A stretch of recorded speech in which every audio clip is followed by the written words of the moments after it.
महाराज. मी तर आश्चर्यचकित झालो. मी म्हटलं याला काकू काका आजी मम्मी पप्पा आपण शिकवलं, शिवाजी महाराज कधी शिकवले नाही, याला कुठून माहीत झालं.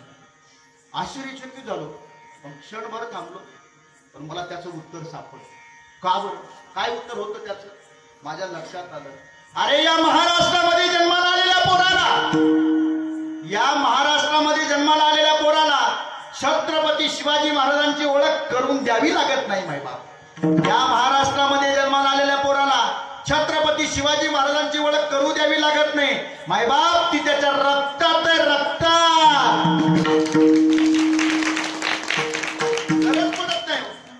का बरं आज एवढं सळसळ रक्त करतं ना महाराज का? मी तर शिवाजी महाराजांच्या अगोदर आम्ही सगळे सांगत असतो, एवढे शिवाजी महाराजांनी विश्व क्रांती केली, जगभर शिवाजी महाराजांचं नाव आहे. का? शिवाजी महाराजांनी गड किल्ले जिंकले म्हणून नाही, शिवाजी महाराजांवरती आई जिजाऊ साहेबांनी संस्कार केले म्हणून छत्रपती शिवाजी महाराजांचं नाव आहे. तिथंच पलीकडे सिंदखेड राजा नावाचं गाव आहे बरं का, ऐका. तिथं सिंदखेड नावाचं ते आई जिजाऊ साहेबांचं जन्मगाव आहे. तिथं कीर्तनाला गेलो होतो. तिथं एक जुनं महादेवाचं मंदिर आहे बघा. तिथं आई जिजाऊ साहेबांचा मोठा पुतळा आहे. माऊल्यांनो तुमच्यासाठी सांगतो ऐका. त्या पुतळ्याचं मी दर्शन घेतलं श्याम महाराज. पण तिथल्या लोकांनी सांगितलं महाराज तुम्ही चरणाचं दर्शन घेतलं, आम्ही चरणाचं दर्शन नाही घेत बाबा. म्हटलं का? आम्ही आई जिजाऊ साहेबांच्या उदराचं दर्शन घेतो, पोटाचं दर्शन. म्हणलं का? हे हिंदवी स्वराज्य निर्माण करणारा छत्रपती शिवाजी महाराजांसारखा राजा या आई जिजाऊ साहेबांच्या उदरानं दिला म्हणून आम्ही उदराचं दर्शन घेतो. आई मावळ्यांना प्रत्येकाला सांगतो मी आज, एवढा संदेश घरी घेऊन जा. झालं माझं कीर्तन. मुलांना तुम्ही वाढवू नका. जन्माला मुलांना घालणं म्हणजे मायबापाचं कर्तव्य संपलं असं नाही बरं का. मुलाला जन्माला घालणं पुरुषार्थ नाही, मुलांना वाढवणं पुरुषार्थ आहे का? तोही अजिबात नाही. मुलांना वाढवणं महत्वाचं नाही तर मुलांना घडवणं महत्वाचं. चांगले संस्कार आहेत त्यांच्यावर. आई जिजाऊ साहेबांना छत्रपती शिवाजी महाराजांना वाढवलं नाही, संस्कार देऊन घडवलं महाराज. आणि लक्षात ठेवा, आज आमचे नारायण महाराज गोर गरिबांचे सगळ्या महाराष्ट्रभरातून त्यांच्याकडे विद्यार्थी येतात. विद्यार्थी घडवण्याचं काम करतो. मी तर सांगत असतो, जेवढे आमचे महाराज मंडळी संस्था चालवतात ना, फार मोठं धर्माचं काम करतात. उद्या एखादा मुलगा नाही कीर्तनकार होणार, नाही वादक होणार, नाही गायक होणार, पण खऱ्या अर्थाने मायबापू मरेपर्यंत मायबापाला विसरणार नाही. मरेपर्यंत विसरणार नाही. आणि लेकरांना घडवण्याचं काम खूप अवघड आहे. बरंच खरं सांगू का, लेकराला घडवण्याच्या बाबतीत बरेच मायबाप अयशस्वी झालेले नाही घडवते.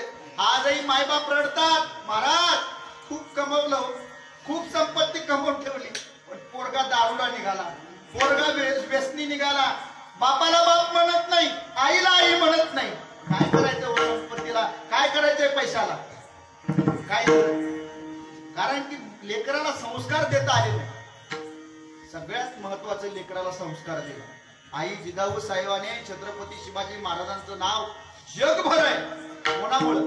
आई जिजाऊ साहेबांमुळं. आणि मी तुम्हाला प्रत्येकाला माऊल्यांना तुम्हाला सांगतो, लेकरांना घडवणं यांच्याकडे नाही, यांच्याकडे अजिबात नाही, हे तुमच्याकडे आहे.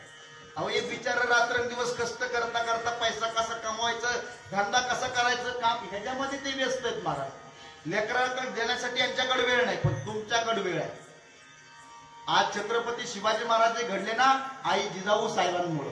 आणि तुम्ही सुद्धा झाशीची राणी आहेत, आई जिजाऊ साहेब आहेत, तुमच्याकडे ती जबाबदारी आहे. बघा शिवाजी महाराजांना कसं घडवलं. छत्रपती शिवाजी महाराजांचा जन्म जुन्नर तालुक्यामध्ये शिवनेरी किल्ल्यावर झाला. एकच राजा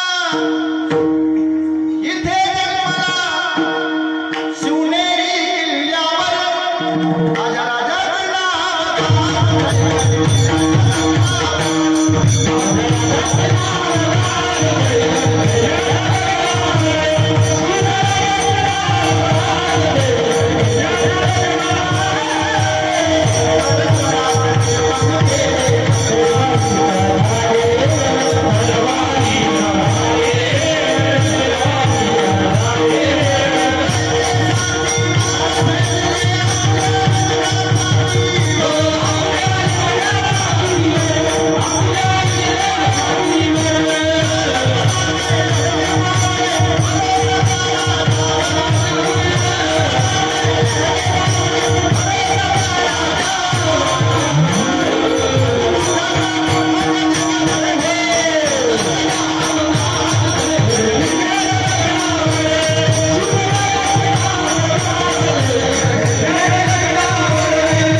क्रांती करू शकली त्याचं कारण आई जिजाऊ साहेब. एक 2 मिनिटाचं उदाहरण सांगतो तुम्हाला. छत्रपती शिवाजी महाराजांचं वय अवघं 5 महिन्याचं वय होतं. किती महिन्याचं मावल्यानं? तुम्ही थोडासा आवाज द्या मॉनिटर वर. 5 महिन्याचं वय होतं. किती महिन्याचं? शिवनेरी किल्ल्यावर होते. जन्म तिथं झाला आणि अचानक गडावर काही गनिम हल्ला करतात. पण आई जिजाऊ साहेब थांबणाऱ्या नव्हत्या. 5 महिन्याचं वय असताना शिवबांचं कमरेला तलवार घेतली, अंगामध्ये युद्धाचा पोशाख परिधान केला आणि 5 महिन्याच्या शिवबाला आपल्या हृदयाला लावलं आणि एका दासीजवळ गेल्याने सांगितलं, आम्हाला येईपर्यंत आमच्या शिवबाचा सांभाळ करा. स्वराज्य निर्माण झालंय, फुकट नाही झालं. बरं, हे कीर्तन करतोत ना आपण, ते आई जिजाऊ साहेबांचे उपकार आहे. आणि दासीजवळ गेल्याने सांगितलं, आम्हाला युद्धाहून येईपर्यंत शिवबाचा चांगला सांभाळ करा. दासी लई प्रामाणिक होती. हे सांगितलं, आई साहेब काळजी करू नका, मलाही 6 महिन्याचा मुलगा आहे, पोटच्या पोरापेक्षा शिवबाचा सांभाळ चांगला करेल. आई साहेब निघून गेल्या. इकडं शिवबा चांगले खेळून दुपारी रडायला लागले. का बरं? खेळण्याची भूक नव्हती राहिली, आता पोटाची भूक लागली होती. दासी म्हणली, काय करावं, शिवबाचा घसा जर कोरडा पडला आणि काही झालं तर आई जिजाऊ साहेब माझ्यावर रागवतील. मागचा पुढचा विचार केला नाही हो त्या दासीने. स्वतःच्या पोराला बाजूला केलं आणि शिवबाला आपल्या पदराखाली घातलं, आपल्या हृदयाला लावलं आणि आपल्या हृदयातील 2 घोट दूध शिवबांना पाजलं. दासीनं एका सायंकाळच्या वेळेला आई जिजाऊ साहेब आल्या गडावर. कुठे शिवबा? झोपलेत म्हणले. कसं काय? त्या दासीने हात जोडले आई साहेबासमोर म्हटलं, आई साहेब मला माफ करा. शिवबा खूप रडायला लागले. मला कळलं आता शिवबाला खेळायची भूक नाही, पोटाची भूक आहे. मी माझ्या पोटच्या पोराला बाजूला केलं, शिवबाला हृदयाला लावलं आणि माझ्या हृदयातील दूध शिवबाला पाजलं. आई साहेबाचं अंतकरण ऊर भरून आलं आणि आई जिजाऊ साहेब पण आल्या. अरे, पोटच्या पोरापेक्षा माझ्या शिवबाचा सांभाळ केला, शब्बासकी दिली, कौतुक केलं, मुठभर मोहरा घेतल्या, तिच्या पदरामध्ये टाकल्या. जा म्हटलं, तू शिवबाला दे इकडं. पण ऐका पुढचं लय फार गंमतशीर आहे. आई जिजाऊ साहेब आपल्या आसनगृहामध्ये गेल्या आणि शिवाजी महाराजांच्या नरड्यामध्ये बोट घातलं. का? पिलेलं दूध जोपर्यंत बाहेर पडत नाही ना, तोपर्यंत बोट बाहेर नाही, बोटच बाहेर नाही.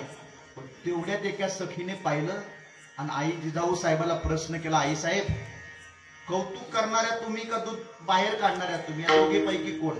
आई जिजाऊ साहेबांनी सांगितलं, सखी मला माफ कर. त्या दासीने दूध पाजलं, तिचं कौतुक करावं तेवढं थोडं आहे ना. पोटच्या पोराला बाजूला केलं आणि माझ्या शिवबाला दूध पाजलं, कौतुक आहे. मग पाजलेलं दूध तुम्ही बाहेर का काढता? त्यावेळेला आई जिजाऊ साहेबांना उत्तर दिलेलं फार गोड आहे. मावल्यांनो, एवढं उत्तर घरी घेऊन जा आणि आपल्या लेकरा बाळासाठी त्या उत्तराचा उपयोग करा.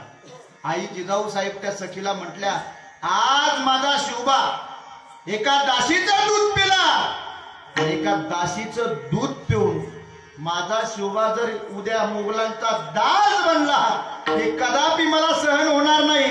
एका दासीचं दूध पिऊन माझा शिवबा उद्या मुघलांचा गुलाम झाला, हे कदापि मला सहन होणार नाही. माझ्या शिवबाला मुघलांचा दास बनवायचा नाही, माझ्या शिवबाला मुघलांचा गुलाम बनवायचा नाही, तर माझ्या शिवबाला हिंद स्वराज्याचा राजा बनवायचे. म्हणून पिलेलं दूध बाहेर काढलं. किती काळजी घ्यावी लागते लेकराची माहित आहे. आणि ऐका, आई जिजाऊ साहेबांना आपल्या हृदयाला लावून आपलं पवित्र दूध शिवबाला पाजलं. त्या दुधाची ताकद तुम्हालाही माहित आहे आणि मलाही माहित आहे. काय ताकद आहे महाराज? किंमत केली दुधाची तुझ्या आई जिजाग, किंमत केली दुधाची तुझ्या आई जिजाग.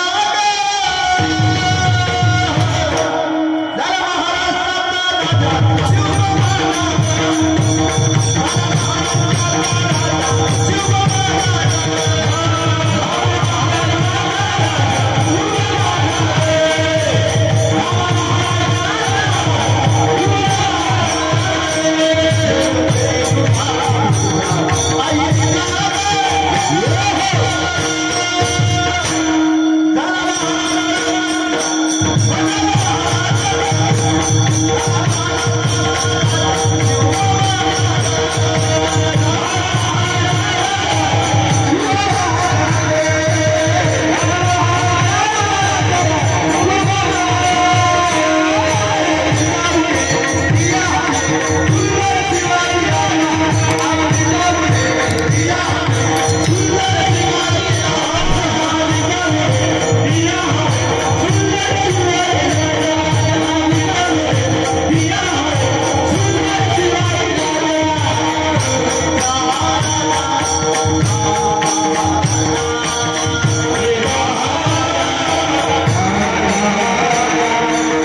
आई जिजाऊ साहेबांमुळे. म्हणून लेकराला संस्कार देऊन सक्षम बनवलं. आपण लेकराला जर संस्कार देऊन सक्षम बनवलं तर मला असं वाटतंय आपला मुलगा सुद्धा भविष्यामध्ये तो आध्यात्मिक भाविक, देशासाठी धर्मासाठी भाविक बनल्याशिवाय राहणार नाही.